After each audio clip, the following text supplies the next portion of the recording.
तो हम लोग कर रहे हैं कर्मयोग का चैप्टर, तीसरा अध्याय। और कर्म की बात हो रही है ना। तो हम लोगों ने पिछली बार जो कृष्ण बता रहे थे अर्जुन को, उसमें उन्होंने बोला था कि तुम ऐसे कर्म करो जो यज्ञ रूपी है, मतलब कर्म ही तुम्हारा यज्ञ होना चाहिए। और जब तुम ऐसा कर्म करते हो तो जो देवता हैं वो भी तुम्हारी सहायता करते हैं। तो हम इसी बात पे आगे चलेंगे।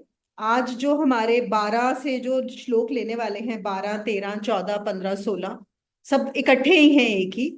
और उसमें एक चीज जो कृष्ण बार बार बताने की कोशिश कर रहे हैं वो ये है अर्जुन को, कि सब कर्म जुड़े हुए हैं और पूरी की पूरी जो प्रकृति है वो जुड़ी हुई है, कुछ भी अलग नहीं है। ठीक है।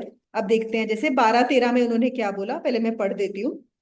इन्होंने कहा कि यज्ञ द्वारा प्रेरित हुए देवता लोग तुम्हारे लिए बिना मांगे ही भोगों को देंगे, और उनके द्वारा दिए हुए भोगों को जो पुरुष उनके बिना दिए भोगता है वह निश्चय चोर है। और यज्ञ से शेष बचे हुए अन्न को खाने वाले श्रेष्ठ पुरुष सब पापों से छूटते हैं। और जो पापी लोग अपने शरीर पोषण के लिए ही पकाते हैं वे तो पाप को ही खाते हैं। ये थे 12, 13। और मैं 14, 15 भी पढ़ देती हूँ, फिर सब इकट्ठा बताऊंगी। 14 में वो बोलते हैं, संपूर्ण प्राणी अन्न से उत्पन्न होते हैं और अन्न की उत्पत्ति वर्षा से होती है और वर्षा यज्ञ से होती है और यज्ञ कर्मों से उत्पन्न होने वाला है। फिर कहते हैं, उस कर्म को तू वेद से उत्पन्न हुआ जान, और वेद अविनाशी परमात्मा से उत्पन्न हुआ है। इससे सर्वव्यापी ब्रह्म सदा ही यज्ञ में प्रतिष्ठित है। चलो, तो जो पहली चीज है कि अगर तुम कर्म यज्ञ करते हो तो देवता बिना मांगे ही तुमको जो तुम्हें चाहिए वो देते हैं, बिना मांगे ही प्रिय भोगों को देंगे। अब इसका क्या मतलब? देखो, पहली बात यहाँ पे जो आ रही है कि जो कर्म है, हमने क्या बोला कि कर्म प्रेजेंट में है, अभी है। अगर हम सोचते हैं कि हम साकाम कर्म करें, मतलब अगर हम अच्छा कर्म करेंगे और अच्छा कर्म ये सोच के करेंगे कि हमें क्या होगा, कल हमें फल मिलेगा। ठीक है। जैसे ही हमारे दिमाग में ये आ गया कि मैं ये जो कर्म कर रहा हूँ ये अच्छा कर्म कर रहा हूँ, what I am doing is good, I am creating a future for my self. और इन अ वे मैं क्या बोल रहा हूं कि मेरे पास जो आज है वो इनफ नहीं है, मतलब मैं मांग कर रहा हूं। और बहुत सारे लोगों ने इसको भी नहीं समझा है। जैसे यज्ञ किए जाते हैं तो उनका भी पर्पस होता है, अनुष्ठान होता है कि ये यज्ञ क्यों कर रहे हैं, कि ये मिलेगा, किसी चीज के लिए हो रहा है यज्ञ, है ना। तो यहाँ पे कृष्ण अर्जुन को बता रहे हैं कि जब भी अगर तुम मांग रख के करोगे तो वो सही नहीं है। लेकिन जब तुम पूरे अपने पैशन के साथ, अपने निष्काम के साथ तुम जो भी कर्म करोगे, यज्ञ समझ के करोगे, तो तुम्हें जो चाहिए वो बिना मांगे मिलेगा ही मिलेगा। ये पक्की बात है, तुम्हें मिलने वाला है। इसको ओशो ने ना एक और चीज बहुत अच्छी इन्होंने एक्सप्लेन की है, साइकोलॉजिकली जो चीज बताई है। वो कहते हैं कि तुम कभी भी नोटिस करो, और ये हम सबको ध्यान देना होगा इस चीज में, मैं यहाँ पे लिख देती हूँ फिर वो बेटर हो जाएगा। कि जब भी हम कोई चीज की मांग कर, मांग या हमारे दिमाग में होता है कि मुझे ये चीज चाहिए, किसी और से भी अगर हम कोई चीज मांगते हैं, मांगना,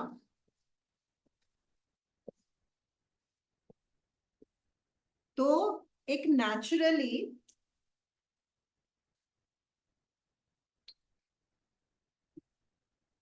हमारा जो अंदर अगर हम देखेंगे तो हमारा सिकुड़ना होता है।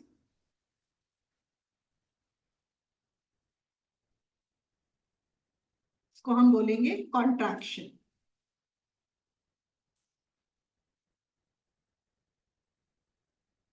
ये चीज हम सबको ये सोचनी होगी कि जब भी हमें कोई लगे कि हम ये चीज चाहते हैं, हमें नहीं मिल रही, या इवन किसी और से मांगते हैं, तो जस्ट अपनी बॉडी पे ध्यान दो। आपको फील होगा कि आपकी बॉडी अंदर से कॉन्ट्रैक्ट हो रही है। और जब भी हम देते हैं तो हमारा क्या होता है, एक्सपेंशन।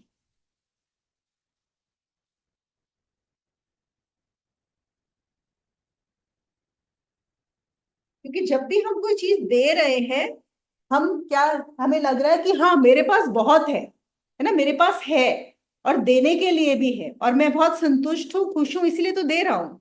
तो देते हुए एक्सपेंशन होता है और लेते हुए कॉन्ट्रैक्शन होता है। और एक जीसस का वचन है बाइबल में, वो ये बोलते हैं कि जिनके पास है उन्हें और दे दिया जाएगा, और जिनके पास नहीं है उनसे छीन लिया जाए।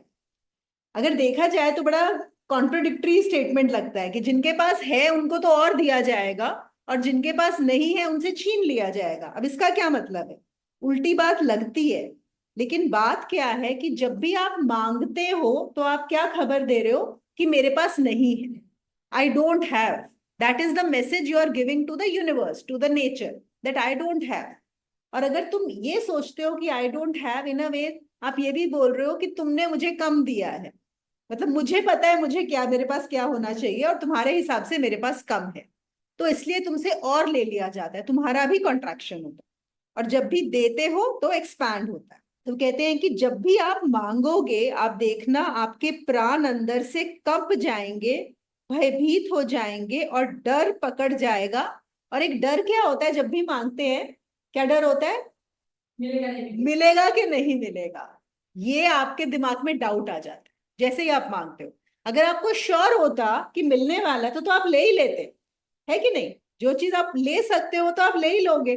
अगर आप मांग रहे हो तो पक्का डाउट है आप कि पता नहीं मिलेगा कि नहीं। और ये जो डर है कि नहीं मिला, तो आपने मांगा और नहीं मिला, तो उससे आपका अंदर कॉन्ट्रैक्शन। फिर वो एक और चीज कहते हैं कि जब भी हम मांगते हैं, एक और चीज का ख्याल रखना बड़ा जरूरी है, हम गलत ही मांगेंगे। हम कभी सही मांग ही नहीं सकते। क्यों गलत मांगेंगे? हमारी सोच ही उतनी होती है, हमें लगता है कि ये हमारे लिए सही है।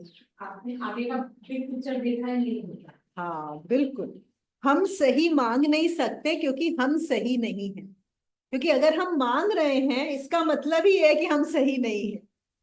और अगर हम सही नहीं है तो हम सही मांग कैसे सकते हैं? मांग ही नहीं सकते, है ना? तो हम खुद ही सही नहीं है, क्योंकि जो सही है उसे मांगना पड़ता ही नहीं। और आपको मांगना नहीं पड़ेगा। If you are not asking for it then you are going to get it. That is exactly what is telling us in this shloka, कि it will be given to you. You don't ask for it, you just do your karma. क्योंकि पूरा का पूरा कर्मयोग किस पे है? निष्काम कर्म। कि तुम कर्म करो यज्ञ समझ के, बस। कुछ मांगने की जरूरत नहीं। आप लोग को याद है, एक गुरुजी बहुत बार विवेकानंद जी की कहानी बताते थे कि आप सबको पता है ना कि उनके फादर की डेथ हो गई थी और काफी घर में पैसे की कमी थी।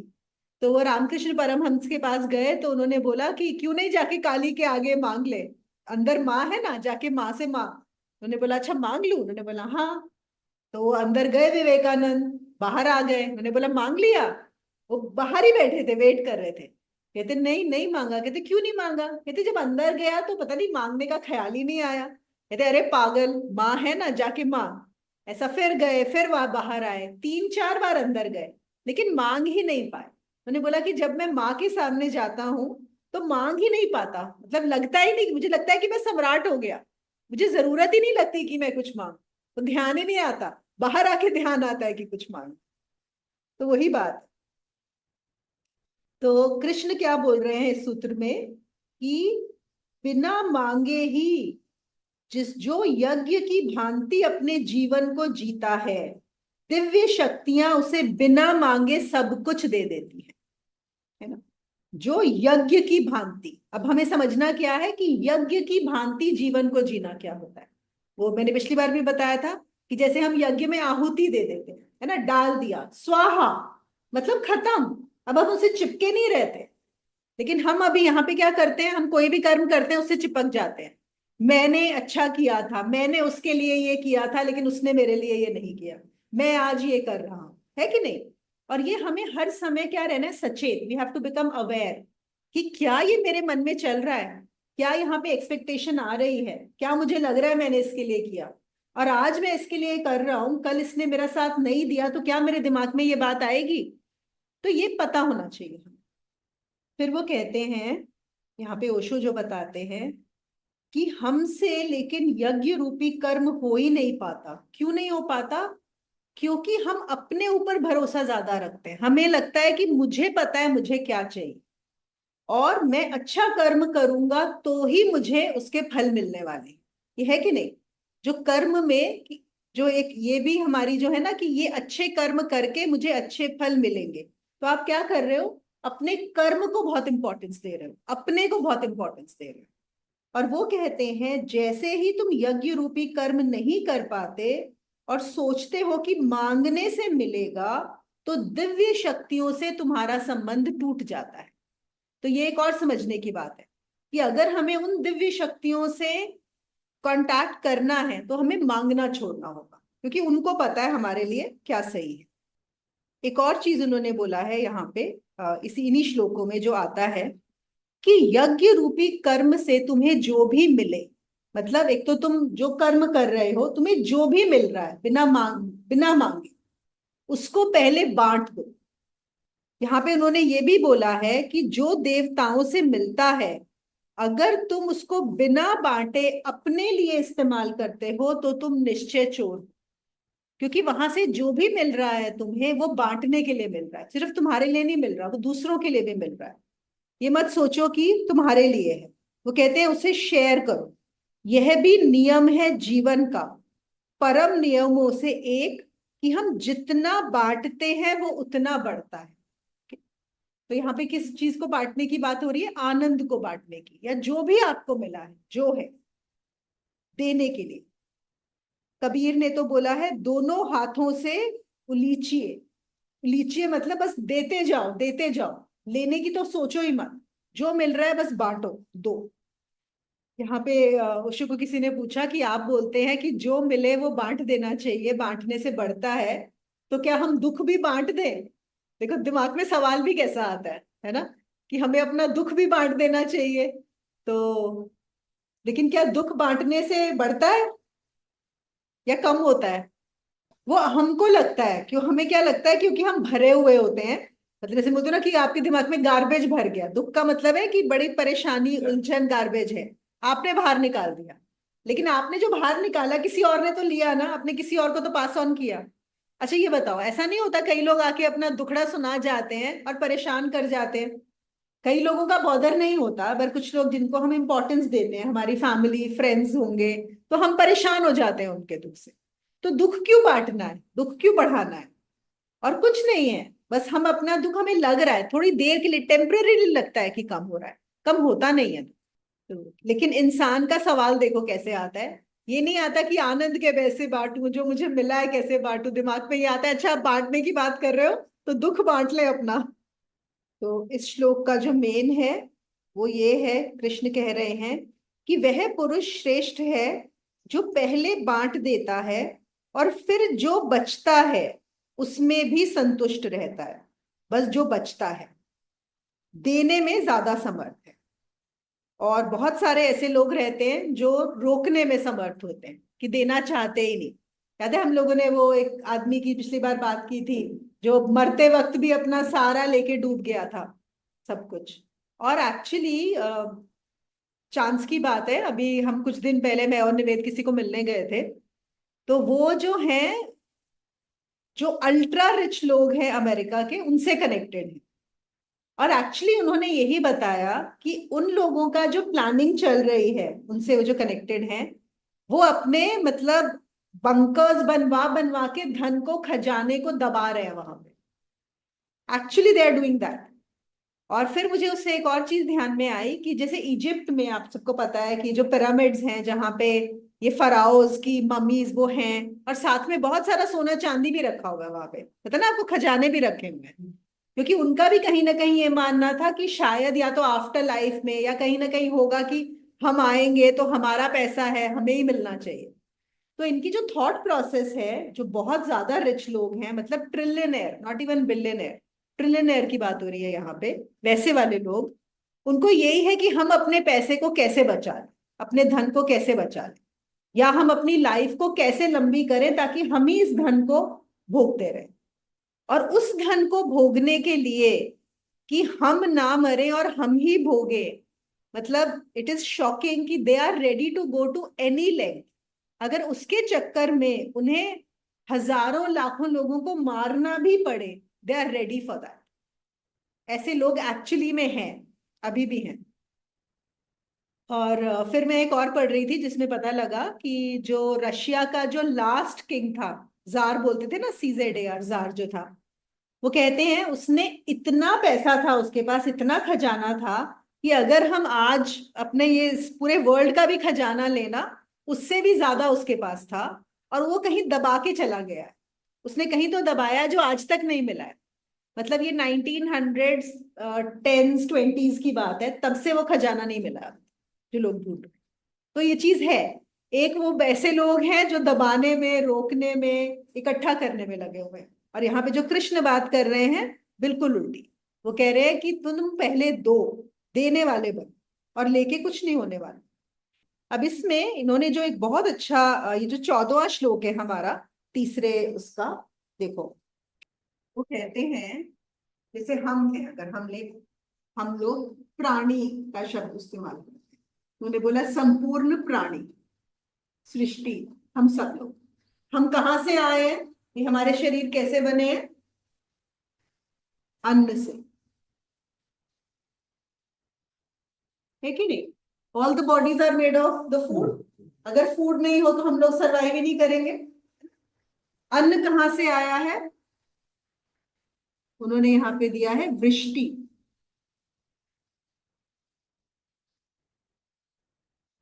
वर्षा, बारिश।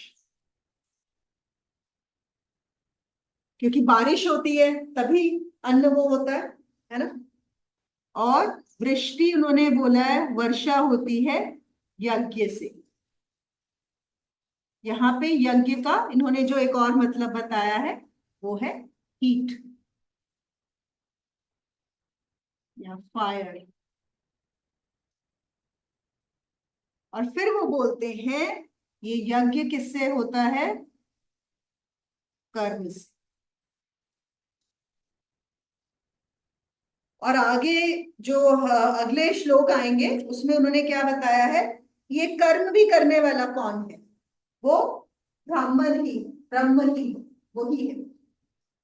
और फिर इसमें कहने का क्या मतलब है, वो यहाँ पे ये बताना चाहते हैं कि हम जो अपने आप को अलग समझते हैं, हमको क्या लगता है कि मैं अलग हूं और मैं ज्यादा इंपॉर्टेंट हूं। और ये जो पानी है, अगर पानी से मुझे क्या लेना देना, वर्षा से मुझे क्या लेना देना, अन्न से क्या लेना, या यज्ञ से या हीट से। तो हमें ये समझना है कि हर चीज जो है वो कनेक्टेड है। अगर एक भी चीज नहीं होगी तो प्राणी नहीं हो सकता। मतलब मेरा होना में बहुत सारी चीजों का हाथ है।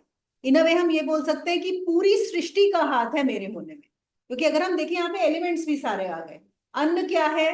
पृथ्वी, है ना। बारिश पानी हो गया। हीट जो है वो फायर हो गई। तो हमारे एलिमेंट्स भी आ गए। और हीट भी देखा जाए तो वो किससे बनी है? एयर और स्पेस भी बाद में आ जाते हैं। तो हमें सबका ध्यान देना है, सबको साथ लेके चलना है। अब देखो यहाँ पे जो मैं बोल रही थी डिफरेंस क्या है, ये जो वो चल रहा है उनका लग रहा है कि इतने लोगों को मार दिया जाए, सिर्फ हम ही रहे। मतलब कहीं ना कहीं एक और थॉट प्रोसेस है कि हम लोग चोजन हैं, हम लोग ज्यादा इंपॉर्टेंट हैं, और हम रह जाएं। और क्योंकि हमारे पास इतना पैसा है, हमारे पास पावर है, और जो बाकी लोग हैं उनको मार दिया जाए। अगर हम देखें जो जर्मनी में जब हुआ था, जो हिटलर ने जो सोचा था, क्या सोचा था कि जो जर्मन्स हैं वो सुपीरियर रेस है और जो ज्यूज हैं वो इंफीरियर रेस है, तो उनको हटा दिया जाए। तो ये नहीं है कि वो हिटलर के साथ बात समाप्त हो गई, उनके साथ वो आज भी है दिमाग में। और ये एक्चुअली है लोगों के दिमाग में, अभी भी चल रहा है। तो यही है। और ये जितने भी ट्रिलियनर्स या पावरफुल लोग हैं उनके दिमाग में यही है कि वो सुपीरियर लोग हैं, और अगर वो सुपीरियर हैं तो ये पॉपुलेशन को वाइप आउट कर दो ताकि हम लोग जी सकें।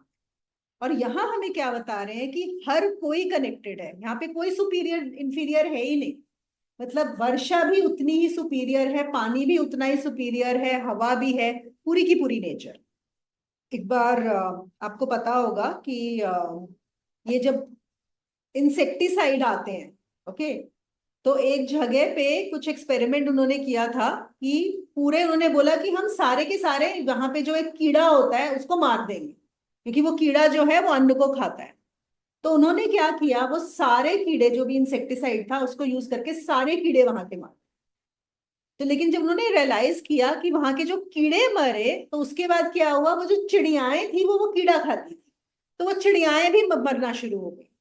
और धीरे धीरे वहां पे एक ऐसी बीमारी फैली कि बहुत प्रॉब्लम हो गई थी वहां पे। मुझे एग्जैक्टली पूरा सब याद नहीं है, लेकिन ऐसा है कहाँ पे। तो बात कहने की ये है कि अगर आप कीड़ों को भी मार के खत्म कर रहे हो, तो तुम इकोलॉजी में वो जो साइकिल है उसको डिस्टर्ब कर रहे हो। You can not do that. और ऐसे ही तिब्बत में हुआ था। तिब्बत में तो एक्चुअली जब पहली बार इन लोगों ने डीडीटी को छिड़का था मच्छर मारने के लिए, तो कहते हैं वहां के लामा लोगों ने मना किया था। तो उन्होंने बोला था कि नहीं, आप ये सब मत मारो, तुमको लग रहा है कि तुम मच्छर मार रहे हो सारे, लेकिन कुछ ना कुछ डिस्टर्ब होगा। और इवेंचुअली वहां पे भी डिस्टर्बेंस आई थी सारे मच्छर मारने के बाद, कि कुछ और प्रॉब्लम्स होती चली गई। तो फिर बाद में रियलाइज हुआ कि और कोई ना कोई बीमारी आ जाती है। तो एक जो साइकिल इकोलॉजी का बना हुआ है उसमें हर चीज की जगह है, तो आप किसी भी चीज को हटा नहीं सकते। तो हम यही क्या होता है, एक प्रॉब्लम आता है, उसका सोल्यूशन ढूंढते हैं, उसके लिए हम एक नई प्रॉब्लम खड़ी कर लेते हैं।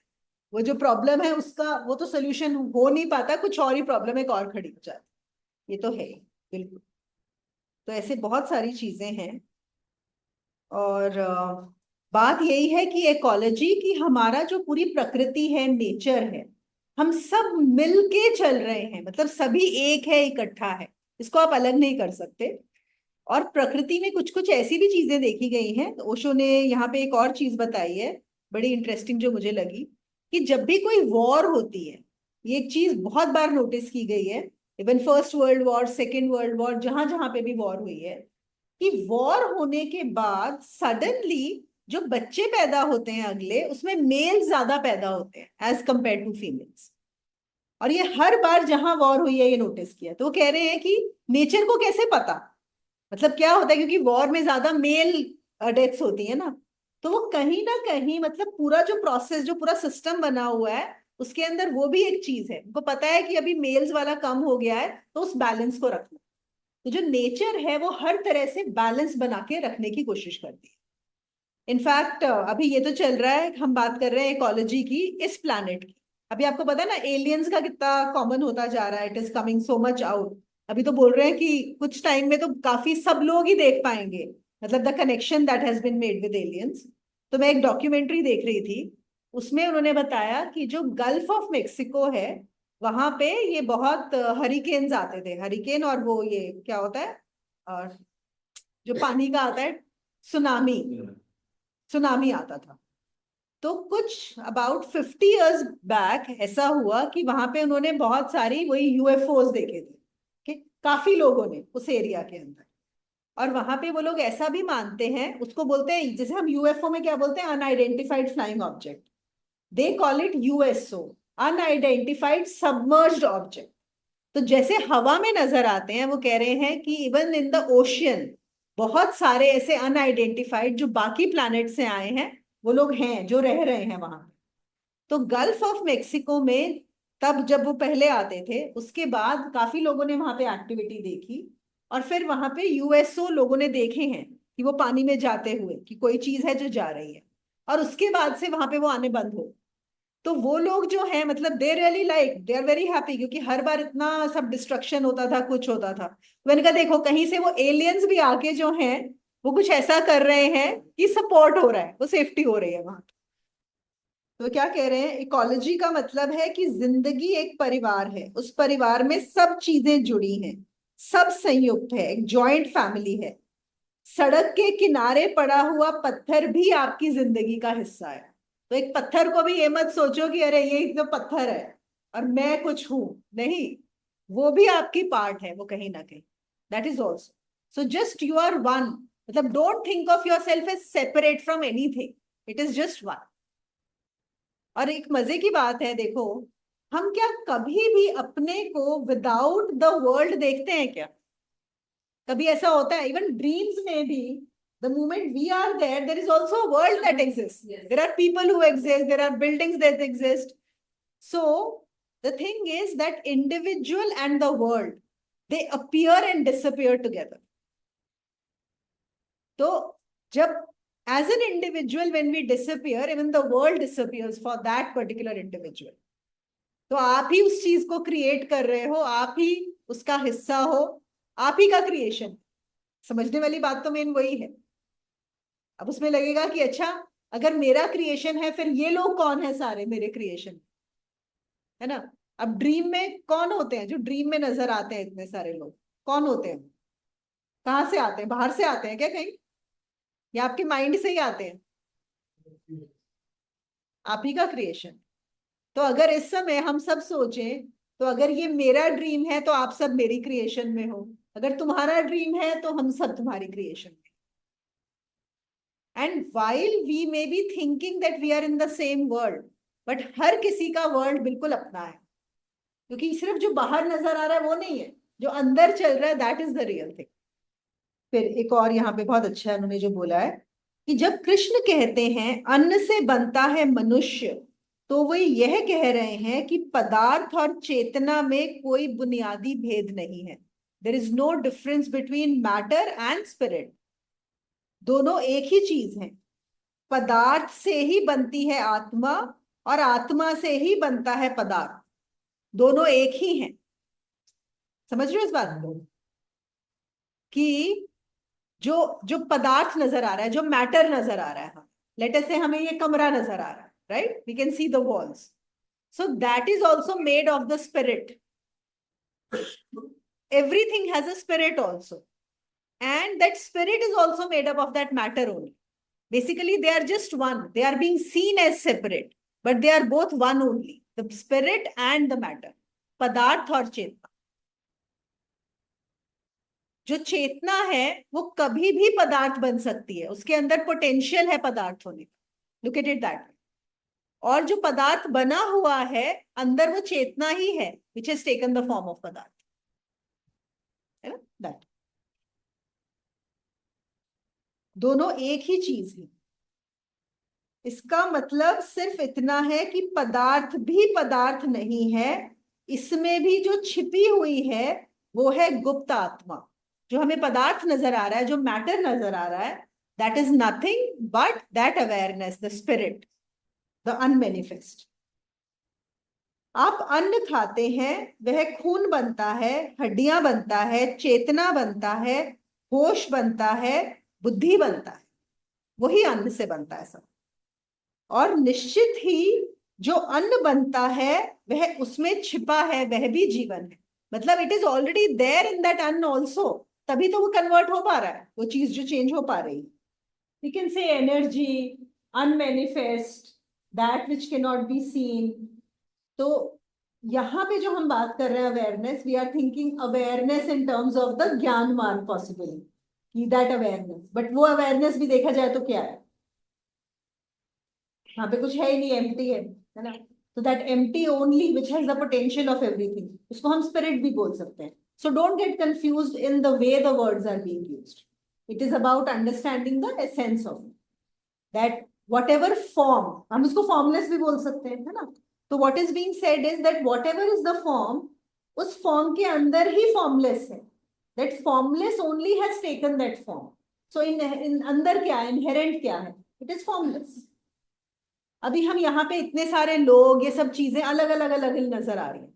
सपोज हम एक बहुत बड़ा माइक्रोस्कोप लें, ह्यूज माइक्रोस्कोप जो यहाँ पे लगाया जाए, और उसमें से अगर हम इस पूरे रूम में अभी देखेंगे तो हमें कुछ भी अलग अलग नहीं नजर आएगा।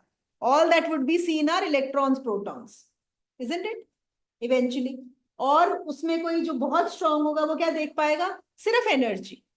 And may be there will be something at point where nothing will be see. That is what the science has found, isn't it?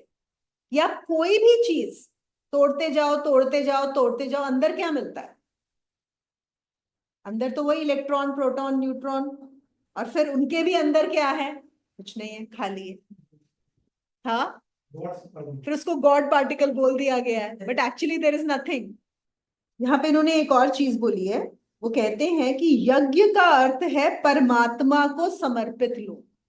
देखो, यज्ञ, जब कर्म यज्ञ की बात हो रही है, और हम क्या बोल रहे हैं कि यज्ञ का मतलब कि बस जो हुआ कर्म वहीं पे छोड़ दो, वो कैसे हो सकता है? वो तभी हो सकता है जब तुम पूरे परमात्मा को समर्पित हो जाओ। अब वो परमात्मा को समर्पित हो जाओ, कॉन्शियसनेस को समर्पित हो जाओ, basically when you surrender, when you just leave, मैं को छोड़, कि मैं करने वाला हूं, बात घूम फिर के वहीं पे आ जाती है। कर्ता भाव छोड़ना पड़ेगा, उससे पहले नहीं होगा। तो इसीलिए यही चल रहा है यहाँ पे भी। तो वो क्या बोल रहे हैं कि यज्ञ, तुम कब कर्म को छोड़ पाओगे किसी चीज को? जब तुम समर्पित हो जाओगे। यहाँ पे परमात्मा भी बोलने की जरूरत नहीं। अगर देखा जाए तो हमारे जितने भी मार्ग बताए गए हैं, आपको पता है सिर्फ एक ही मार्ग में परमात्मा है। ये चीज का ध्यान दिया? कर्म योग में परमात्मा नहीं है, देयर इज नो गॉड। कर्म क्या बोलता है? तुम्हारे कर्म, तुम सही कर्म करो और छोड़ दो, वहीं पे कर्म करते जाओ, ये मत सोचो मैंने ये किया। ज्ञान मार्ग क्या बोलता है? ज्ञान मार्ग में गॉड है क्या? There is no God. ज्ञान मार्ग में तो आप जानो कि क्या है, बस बात खत्म, देयर इज नो गॉड। और फिर हमारा अगर हम योग मार्ग लें, हठ योग या क्रिया जो भी, वहां पे भी भगवान की कहाँ बात हो रही है? वहां पे एक प्रोसेस की बात हो रही है। आप एक प्रोसेस फॉलो करो और जान लो कि क्या है। सिर्फ भक्ति मार्ग में परमात्मा, सिर्फ भक्ति मार्ग में है कि देर इज अ गॉड। तो गॉड भी क्या है अगर हम देखें तो एक प्रोसेस है, या एक क्या बोलेंगे, प्रॉप है, जिसका इस्तेमाल किया जा रहा है ताकि आप जान सको कि है क्या, है ना? तो इसीलिए जब यहाँ पे वो बोल रहे हैं परमात्मा को समर्पित, that is only for a particular set of people. It is about अपने ऊपर मत लो। बिकॉज अगेन बात वहीं पे आ जाती है, अगर हम समझें कि पूरी प्रकृति इतना बड़ा, कुछ इतना बड़ा ड्रामा चल रहा है, उसमें तुम एज एन इंडिविजुअल कर ही क्या सकते हो? हम इतने छोटे हैं, तिनके जैसे, हमारे हाथ में कुछ नहीं है। और बिल्कुल आने वाला है। हाँ। देखो यहाँ पे वो जो मैं है, वो मैं को डिफाइन करना बहुत जरूरी है, कि वो मैं कौन, ये शरीर और मन, दैट इज द मैं that has to be defined. एक बार वो मैं समझ में आ गया तो गीता की बात ही खत्म हो गई ना, आगे ना पढ़ना है ना सुनना है। और फिर उन्होंने क्या बोला था कि जब वो बोल रहे हैं कि निष्काम कर्म से, निरहंकारी कर्म से, वो किसके लिए पॉसिबल है? वही जो सदा ब्रह्म में ही सर्वव्यापी है, वो ब्रह्म। तो फिर क्या बात हो गई कि तुम्हारा ये जानना कि तुम हो कौन, कि वो ब्रह्म से ही सारा यज्ञ हो रहा है, ब्रह्म ही निरहंकार हो सकता है, वो ही जान सकता है कि मैं, मतलब ये शरीर कुछ करने वाला नहीं। अब तुम उसको ब्रह्म बोलो, परमात्मा बोलो, मैं बोलो, मतलब इस मैं से, वही फिर से आ गया, छोटा सेल्फ नहीं, बड़ा सेल्फ, वहीं से सब कुछ होता है। देखो वो कहते हैं दो तरह के कर्म होते हैं, एक अज्ञान से उत्पन्न हुआ कर्म, जो तुम खुद को कर्ता मानकर करते हो, that is coming from the अज्ञान। और एक ज्ञान से उत्पन्न हुआ कर्म, जो कृष्ण जिसकी बात कर रहे हैं। तो अज्ञान से उत्पन्न हुआ कर्म कौन सा है? जिसमें कर्ता और अहंकार मौजूद है, जिसमें हम सोचते हैं मैं कर रहा हूं, मेरे करने से होता है, या मेरे करने से नहीं। और जहां पर भी मैं आएगा वहां पे प्रॉब्लम क्या आने वाली है? या तो आपको जो फल आप जो चाहते थे वो नहीं होगा, तो आप गिल्ट से भर जाने वाले हो कि मैं नहीं कर पाया। और अगर कुछ हो जाएगा तो आप सोचोगे ये तो मेरी वजह से। तो आपका अहंकार दोनों तरीकों में बढ़ने ही वाला है जब भी तुम मैं लगा के करो। यही तो गड़बड़ है।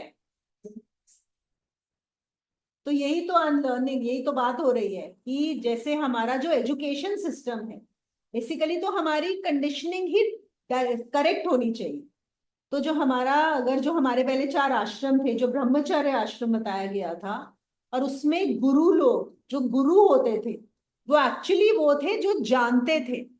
The gurus were not the teachers like today, जो हम स्कूल में बच्चों को सिखाते हैं। सिस्टम ही पूरा का पूरा अलग था ना वहां पे।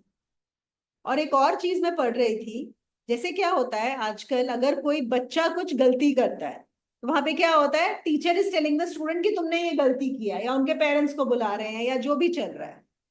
कहते हैं कि जो वो आश्रम था, जो गुरुकुल वाला सिस्टम था, वहां पे अगर कुछ गलत होता था या कोई बच्चा कोई गलती करता था तो गुरु बैठ के अपने आप को एनालाइज करता था।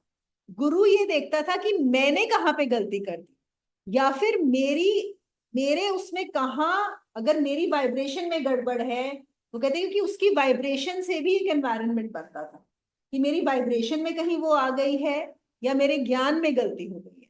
क्योंकि अगर कोई स्टूडेंट गलती नहीं कर सकता, अगर एक एनवायरनमेंट ही ऐसा बनाया जा रहा है, तो उसमें आप उनको, बेसिकली वैसी बात होगी ना कि अगर माली एक पौधे में कुछ डाल रहा है और वो पौधा मर रहा है या उसके सूख रहे हैं, तो इसका मतलब कि गलत फर्टिलाइजर डाला है, इसका मतलब कि या तो पानी ज्यादा कम कर दिया है या मिट्टी ज्यादा कम कर दी है। ये माली की गलती है, ये पौधे की गलती नहीं है। तो ऐसा होगा। कैसे हम अनलर्न करें? तो एक तो अनलर्न का प्रोसेस, तो ऑब्वियसली ये सब जो क्या है, ये क्या है, अनलर्निंग के लिए हो रहा है, दिस इज अनलर्निंग ओनली। लेकिन it's a very slow process. ज्यादा अच्छा प्रोसेस क्या है कि लर्निंग ही सही। जैसे वही मैंने बोला था कि अगर आपने 2 + 2 5 सीख लिया बचपन में, अब उसको अनलर्न कराना ज्यादा मुश्किल है, लेकिन आपको 2 + 2 4 सिखाना ज्यादा आसान, सही तरीके से। तो प्रोसेस ही पहले अलग, अब तो प्रोसेस ही अलग हो चुका है। टीचर की गलती है, बिल्कुल। और ये सोसाइटी की गलती है। देखो वो पूरा पेड़ अगर फल सही नहीं आ रहा, वो एक फल अकेला नहीं है वो वहां पे खराब होने वाला, वो कहीं ना कहीं पेड़, कहीं ना कहीं जो माली, वो जो पूरा एनवायरनमेंट है, या फिर अगर वो पेड़ अफेक्ट हुआ है उस एनवायरनमेंट से, उस फल की क्या गलती है कि अगर वो मीठा नहीं निकला या वो उसमें वो पूरा का पूरा फल नहीं पाया? फल की कोई गलती नहीं है। तो यहाँ पर भी अगर कोई भी इंडिविजुअल में कुछ प्रॉब्लम होती है, परेशानी होती है, वो इंडिविजुअल अकेला नहीं है। इवन जब हम बोलते हैं ना, जैसे कई बार बोलते हैं कि कोई बच्चा पैदा हुआ है और वो लेट्स से हैंडीकैप, उसकी आंख नहीं है या बॉडी का कोई पार्ट वो ठीक से काम नहीं कर रहा, तो वो सिर्फ वो बच्चे की वो नहीं है, सिर्फ उसकी पेरेंट्स की भी नहीं है, वो पूरे उस समाज की, एनवायरनमेंट की, पूरा का पूरा, everybody is responsible for that. Everything that happens, everyone is responsible. Actual में ये है। अगर हम बोलते हैं कि एक रेप हुआ बस में जो हुआ था, जिस टाइम पे Nirbhaya, Nirbhaya, okay, so suppose एक निर्भया वाला जैसे रेप हुआ, अगर हम उसका एक एग्जांपल, तो हम क्या सोचेंगे, हमारा थोड़ी कोई इसके अंदर पार्टिसिपेशन है, लेकिन कहीं ना कहीं हम भी रिस्पॉन्सिबल हैं उसके। जो भी कुछ होता है, everyone is responsible, the whole creation is responsible. तो एक अकेला कुछ होता ही नहीं है। जैसे अगर ये बॉडी है, ठीक है ना, इस बॉडी में अगर इस उंगली को चोट लगती, तो सिर्फ उंगली को चोट नहीं लगती, इससे पूरी बॉडी अफेक्ट होती है। और इसके इलाज के लिए भी पूरी बॉडी को पार्टिसिपेट करना पड़ता है कि इसको ठीक करे, है कि नहीं? अगर मेरा पेट खराब होता है, सिर्फ पेट नहीं खराब होता, उस पेट से पूरा सिस्टम खराब होता है, पूरा शरीर खराब होता है। ऐसे ही हम जो हैं, जिसको हम अपने को इंडिविजुअल समझ रहे हैं, ये अलग नहीं है। हम हर चीज से इम्पैक्ट हो रहे हैं और हम हर चीज को इम्पैक्ट कर रहे हैं, हम सब, मतलब it is all one. Again recognising that only. फिर वो 16 17 18 में बोलते हैं कृष्ण अर्जुन को कि हे पार्थ, जो पुरुष इस लोक में चलाए हुए सृष्टि चक्र के अनुसार नहीं चलता, जो सृष्टि का एक चक्र चल रहा है, अगर उसके अनुसार नहीं चलता, वह इंद्रियों के सुख को भोगने वाला पाप आयु पुरुष व्यर्थ ही जीता है। मतलब अगर तुम इस सृष्टि के चक्र से मिलकर नहीं चलते हो, एज पार्ट ऑफ इट नहीं चलते हो, तो तुम पाप के भागीदार बनते हो। परंतु जो मनुष्य आत्मा में ही प्रीति वाला और आत्मा में ही तृप्त है और आत्मा में ही संतुष्ट है, उसके लिए कोई कर्तव्य नहीं। देखो ये जो 2 श्लोक में जो एक चीज उन्होंने क्या बताया है, और इसका आगे भी है 18वें में, क्योंकि इस संसार में उस पुरुष के किए जाने से भी कोई प्रयोजन नहीं है और न किए जाने से भी कोई प्रयोजन नहीं, उसके द्वारा केवल लोक हित में ही कर्म किए जाते हैं। देखो पहली चीज उन्होंने क्या बोली कि तुमको कैसे जीना है इस जीवन में। अब अर्जुन के लिए बात हो रही है, अर्जुन को सांख्य तो समझ में नहीं आया, वो बात तो खत्म हो गई, कर्मों पे बात आ रही है। तो वो कह रहे हैं कि तुझे कर्म योग में जीना है, तो कैसे जीना है? इस सृष्टि में जो कर्म निश्चित किए गए हैं शास्त्र के अनुसार, और कैसे, जो प्रकृति के हैं, सृष्टि चक्र के हैं, उसको उसके हिसाब से जीना चाहिए। तो यहाँ पे क्या आ गया कि हम हैं, जैसे मनुष्य हैं, अब मनुष्य के लिए क्या सही है, तो प्रकृति के हिसाब से आपको अपने शरीर का ध्यान देना। इस शरीर का भी एक साइकिल है, एक चक्र चल रहा है। उस चक्र के लिए आपको क्या खाना खाना चाहिए, आपको क्या पीना चाहिए, क्या नहीं खाना चाहिए, कितना खाना चाहिए, तो आपको ये सारी चीजें करनी बहुत जरूरी है। फिर हम एक और चीज क्या बोलते हैं कि देश काल और परिस्थिति के अनुसार भी आपको कार्य करने पड़ते हैं। क्योंकि आप लेट्स से, अभी हम क्या हैं, अभी हम सब इंडियंस हैं, इंडिया में हैं, पूना में हैं। इंडिया के कुछ लॉज हैं, महाराष्ट्र के कुछ लॉज हैं, पूना के कुछ लॉज हैं। तो हम अगर यहाँ पे हैं, देश काल, देश हो गया ये, और काल आज का समय। हो सकता है आज जो पूना में लॉज हो 50 साल पहले ना हो, लेकिन आज के क्या लॉज हैं, तो हमें वो फॉलो करने होंगे। हमें हर वो चीज फॉलो करनी होगी जो आज प्रकृति, सृष्टि और इस देश काल में जो हमारे लिए बताया गया, हमें उसके हिसाब से चलना। तो अर्जुन के लिए क्या है, वो क्षत्रिय है, उस काल में वो क्या है, वो वहां पे उसको लड़ना है, तो उसके लिए वो जरूरी है वो कर्म करना। हमें देखना है हमारे लिए क्या जरूरी है। अगर हम आज एक परिवार में हैं, हमने ऑलरेडी एक परिवार का अपने ऊपर कर्तव्य ले चुके हैं, तो हमें वो भी परिवार के सारे जो रिस्पॉन्सिबिलिटीज हैं वो निभानी है। प्रकृति में जो भी, अगर हमारे पेरेंट्स हैं, पेरेंट्स के प्रति जो भी रिस्पॉन्सिबिलिटीज हैं वो निभानी है। बच्चों के लिए जो करना है वो करना है। मतलब हमें हर चीज हमारे चक्र के हिसाब से, जिस देश काल परिस्थिति में है, हमें सब करना है। ठीक है ना। और फिर वो कहते हैं लेकिन जो मनुष्य आत्मा में संतुष्ट हो गया है, तृप्त और संतुष्ट हो गया, मतलब कौन, वही जिसने स्वयं को जान लिया कि वो ये मनुष्य नहीं, उसका जो आइडेंटिटी है वो चेंज हो गई, शिफ्ट हो गई, उसके लिए कोई कर्तव्य नहीं है। सो देन अगेन, जो कर्म का जो चीज है वो कहाँ पे आ जाती है, समाप्त हो जाती है। उसके लिए कोई कर्म नहीं रह जाते। क्यों नहीं रह जाते, क्योंकि जिसने अपने आप को जान लिया, उसका कर्ता भाव वहीं पे समाप्त हो जाता है। वो ऑटोमेटिक निष्काम कर्म में आ जाता है। जो निष्काम कर्म में आ गया, उसके लिए कोई कर्तव्य नहीं रहा, क्योंकि वो जो भी करेगा वो सही ही करेगा। वो जो करेगा वो लोक हित में ही करेगा। वो जो भी करेगा वो प्रकृति के नियम से ही करेगा। इसका मतलब ये नहीं है कि अब वो प्रकृति के अगेंस्ट जा सकता है। यहाँ पे कहने का मतलब ये है, जहां कर्ता भाव आपका समाप्त हुआ, अब नेचुरली ऑटोमेटिकली तुम सही चीज ही करने वाले। इट इज लाइक सेइंग कि एक आदमी अंधा है और एक के पास आंख। अभी अंधे को आपको हर चीज में डायरेक्ट करना पड़ेगा, है ना। अभी तुम्हें यहां जाना है, अभी देखो वहां पे गड्ढा है, वहां पे चलो। तो उसको, उसके लिए सपोज आपने एक चार्ट बना दिया कि अगर तुम इस कमरे में हो, तो तुमको इस कमरे से तुम जहां बैठे हो, सपोज वो यहां बैठा है, कि तुमको बिल्कुल सीधे 20 स्टेप्स चलने हैं और फिर तुम कमरे से बाहर जाओ।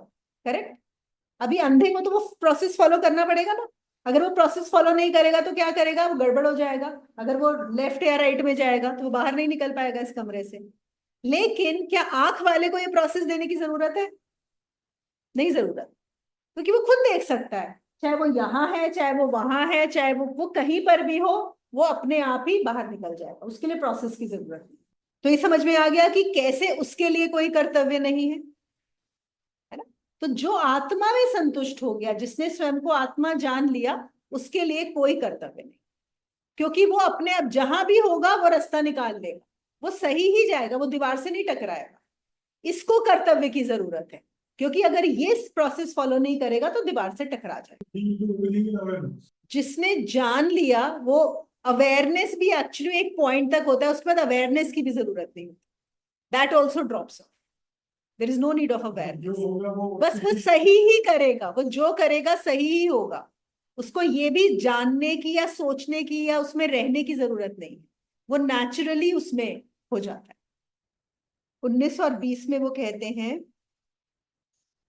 इससे तू अनासक्त हुआ, निरंतर कर्तव्य कर्म का अच्छी प्रकार आचरण कर, क्योंकि अनासक्त पुरुष कर्म करता हुआ परमात्मा को प्राप्त होता है। जनक आदि ज्ञानी जन भी, यहाँ पे वो जनक का एग्जाम्पल दे रहे हैं अर्जुन को, आसक्ति रहित कर्म द्वारा ही परम सिद्धि को प्राप्त हुए हैं। तो पहले उन्होंने क्या बताया कि जो जिसका कर्ता भाव नहीं रहा, जो आत्मा में संतुष्ट है, वो कर्तव्य से फ्री हो गया। लेकिन यहाँ पे वो फिर से अर्जुन को बता रहे हैं कि तेरे लिए अभी अनासक्त कर्म, मतलब बिना अटैच हुए जो कर्म करना है, वही हम उसको अनासक्त कर्म कर बोले या निष्काम कर्म बोले, तेरे लिए वही सही है। तुझे वही अपना सही आचरण करना होगा। और जो जनक हैं, जनक भी जो सिद्धि को प्राप्त हुए, ज्ञान को प्राप्त हुए, वो अनासक्त कर्म द्वारा ही प्राप्त हुए। देखो, हम जो कर्म करते हैं, हमारे यहाँ पे एक अनासक्ति का उन्होंने बहुत अच्छा बताया, मैं छोटा सा बता देती हूँ। या तो हम आसक्त होके करते हैं या विरक्त होके करते हैं। आसक्त और विरक्त, अनासक्त नहीं होते। आसक्त और विरक्त क्या होता है? आसक्त का मतलब है अट्रैक्शन है, और विरक्त का मतलब है रिपल्शन है। ओके, आसक्त मतलब कि मैंने कोई चीज देखी, मुझे चाहिए, बहुत अच्छी लगी, अब मैं कर्म कर रही हूं कि वो मुझे मिल जाए, उसके लिए कर्म हो रहा है। और विरक्त का क्या मतलब है? रिपल्शन है, कि मुझे ये नहीं चाहिए, मेरे साथ ये नहीं होना चाहिए, है ना। तो मैं कर्म कर रही हूं कि वो मुझे ना मिले, या मुझे वहां जाना ना पड़े, या मुझे ये करना ना पड़े, या वो ना आ जाए। करते हैं कि नहीं? हम करते, दोनों में काम करते हैं ना। इनमें कुछ कर पाने के लिए और कुछ छोड़ने के लिए, या ना मिले वैसा करने के लिए। तो ये हो गया अट्रैक्शन एंड रिपल्शन। यहाँ पे वो जो बात कर रहे हैं वो अनासक्त की। अनासक्त का मतलब है कि ना कुछ पाने के लिए और ना कुछ छोड़ने के लिए, ना कोई अट्रैक्शन है और ना कोई रिपल्शन है, दोनों ही चीज नहीं। तो क्या हो गए? न्यूट्रल हो, कि जो हो रहा है बस उसमें ही कर रहे हो, उसमें ही बह रहे हो, you are with the flow. किसी भी चीज से आपको ये नहीं है कि मुझे ये मिलना चाहिए, और ना ये है कि ये नहीं मिलना चाहिए। दोनों में ही अट्रैक्शन खत्म हो गया, ना अट्रैक्शन है ना रिपल्शन, दोनों बातें खत्म। ना कोई चीज खींचती है और ना भगाती है। या तुम्हारे पीछे दीवार है, कुछ फर्क पड़ रहा है क्या? या वहां पे स्विच है, या वो पौधा पड़ा हुआ है? There is neither attraction nor repulsion, but is there also an indifference? I mean it's okay, जो है सो है। I think acceptance is the best word. I would say acceptance of everything. That is a much better word even than indifference. जो है ठीक है, acceptable. तो आप लोगों को याद है हम लोगों ने एक किया था कि there is no such thing as non-violence. याद है हम लोगों ने गीता में किया था कि there is only violence. Violence है। इनफैक्ट जो हमने नॉन वायलेंस का वर्ड जो हमने इजाद कर लिया है, हमने सोचा वायलेंस है तो नॉन वायलेंस भी हो, और फिर हमने नॉन वायलेंस को क्या बना दिया कि अगर मैं कुछ किसी दूसरे के अगेंस्ट नहीं करता हूं तो वो नॉन वायलेंस होगी। या फिर जो हमारा एक गांधी जी का है ना कि कोई तुमको एक थप्पड़ मारे तो तुम दूसरा वाला गाल भी आगे कर दो कि दूसरा थप्पड़ भी मारो, है ना। अब वो क्या, हमने क्या सीखा था, वो क्या हो जाता है? Masochist, right. कि मैं तुमको वापस थप्पड़ नहीं मार रहा हूं, but I am allowing you to hit me back. तो basically I am becoming violent with my self, isn't it? अगर मैं अपना गाल भी आगे करता हूँ कि तुम मुझे मार लो, तो I am allowing you to be violent with my self, isn't it? तो अभी ऐसा ही एक और किसी से कॉन्वर्सेशन हो रही थी कि अ, किसी लेडी ने दूसरी लेडी को मतलब एक ठीक से ट्रीट नहीं किया। ओके, मतलब कुछ ऐसा बोला और बहुत गुस्सा आया। लेकिन उसने क्या सोचा कि अच्छा इसने मुझे ऐसे ट्रीट किया, लेकिन मैं इसको बहुत अच्छे से ट्रीट करूँ। तो she was sharing it with कि she didn't treat me well, whereas I have always treated her well, but again I am going to treat her very well. So she was telling me this. So I said, please, अगर तुमको लग रहा है कि तुम उसको बहुत अच्छा ट्रीट करके, वही गांधी जी का, ये भी तो हमारे ऊपर थोप लिया है ना हमने, कि मैं उसको दिखाऊंगी कि तुमने मेरे साथ ऐसा किया लेकिन मैं अभी भी तुम्हारे साथ अच्छा कर रही हूँ। तो no, this is not being non violent at all. So जो वायलेंट का उल्टा है, it is not non violent. Violent का उल्टा होता है एक्सेप्टेंस। ओके, सो एक्सेप्टेंस यहाँ पे, लेकिन एक्सेप्टेंस आया नहीं है। या तो क्या होता कि उसने जैसा भी ट्रीट किया एक्सेप्टेंस हो जाता। अगर एक्सेप्टेंस हो गया होता तो ये बात नहीं उठती, बात वही खत्म हो जाती, बात वहीं खत्म हो जाता है ना। मन में तो लग रहा है, मन में लगा, और मैं बोल रहा हूं कि अब मैं उसके साथ अच्छा करूंगा, तो ये कोई नॉन वायलेंस नहीं है। ये फिर से उल्टी हो गई बात। ये हमारी कंडीशनिंग है। सब चुप करो। In a way, I'm trying to, अच्छा करो। in a way, I'm trying to show you, कि see, or show myself that see what a nice person I am, isn't it? That you have done so much bad to me, I will still do good to you. तो ये कोई non violence नहीं हुआ। तो the opposite of violence is not non-violence. The opposite of violence is acceptance. If that comes naturally, if it does not come naturally, I said forget it. अगर तुमको गुस्सा आया और तुम्हारा मन कर रहा है कि तुमको भी उसको उल्टा सुनाना है या बोलना है तो बोल दो ना, बोल दो, कर दो। Because that thing will end over there. Maybe it will not end. See, if the acceptance has not come, things will only end with acceptance. Acceptance से पहले end नहीं हो, क्योंकि ये भी एक साइकिल चलता रहता है। देखो, अभी उसने उसको बोला, अभी ये उसको बोलेगी, इसकी तरफ से निकल जाएगा, अब पता नहीं उसके दिमाग में क्या चलेगा। तो मे बी इसके लिए एंड हो जाएगा, शायद उसके लिए एंड ना हो, उसके लिए कुछ नया शुरू हो जाएगा, isn't it? So this will go on. यहाँ पे एक ओशो किसी ने सवाल पूछा था कि अनासक्ति हो गई, ये कैसे पता पड़ेगा कि हम अनासक्त हो गए? ओके, और ये जैसे अभी अभी अवेयरनेस की बात कर रहे थे ना कि क्या अवेयर होके होना पड़ेगा, तो उन्होंने बहुत अच्छा यहाँ पे दिया है, जब तक आपको स्मरण रखना पड़े अनासक्ति का तब तक साधना है, और जब स्मरण की जरूरत ना रह जाए तब समझना कि हो गया। तो हाँ, जब तक आपको स्मरण रखना पड़े अनासक्ति का कि अनासक्त है, दिमाग में है, तब तक साधना है। इसको अवेयरनेस के कॉन्टेक्स्ट में ले लेते हैं कि जब तक आपको ध्यान रखना पड़े कि I have to be aware, I have to be aware, awareness में रहना है, तब तक जानो कि अभी साधना चल रही है, the sadhana is still on. जब उसका भी ध्यान ना रखना पड़े, then natural, then you have reached, only then. तो जैसे उन्होंने इसका यहाँ पे एग्जांपल दिया है, आपको पता है वो दारुमा डॉल्स जापान की जो होती है, वो होती है ना, आप उनको किक करो, कैसे भी रखो, वो वापस वैसे ही हो जाती है, कुछ भी करो। ये आपको पता है किससे आया था? ये दारुमा डॉल बोलते हैं उसको, बोधि धर्मा से। It was actually came from Bodhidharma, कि उन्होंने क्या वो जो बताया है कि कुछ भी हो, कैसा भी सिचुएशन हो, जो भी चल रहा है लाइफ, ठीक है ना, आप वैसे के वैसे हो, मतलब there is nothing that changes within you. मतलब हम कर्म स्थित प्रज्ञ का इस्तेमाल करें या बोले कि आप बिल्कुल न्यूट्रल और कॉन्शियस और डिस्टर्ब होते ही नहीं, तो that is the example of that doll. तो उन्होंने उस चीज को एक कॉन्सेप्ट बनाया वहां पे करने के लिए कि उस डॉल को आप उल्टा कर दो, सीधा कर दो, फेंक दो, मार दो, किक करो, it will again come back to that same position. So that was the example. और यहाँ पे उन्होंने बोला कि वही सिद्धि, कि कुछ भी हो तुम वैसे के वैसे। और वो पालथी मार के सिद्धासन में ही बैठती है, मतलब उसका वो जो बना हुआ है दारुमा डॉल का, तो that is a symbol of that siddhi of Bodhidharma. Bodhidharma को जापान में दारुमा बोलते हैं, sorry, it is his Japanese name, Daruma. तो ओशो ने यहाँ पे सजेस्ट किया है कि सबको वो डॉल अपने घर में रखनी चाहिए और उसे लुढ़का कर देखते रहो, वो वापस अपनी पोजीशन में आ जाती है। तो ये आपके लिए एक रिमाइंडर रहेगा हमेशा कि हमें भी ऐसे ही रहना है। And that was the purpose of having that doll. अभी तो हमने उसको वो बच्चों की डॉल बना के दे दिया, but it was not suppose to be a बच्चों का doll, it was a symbol.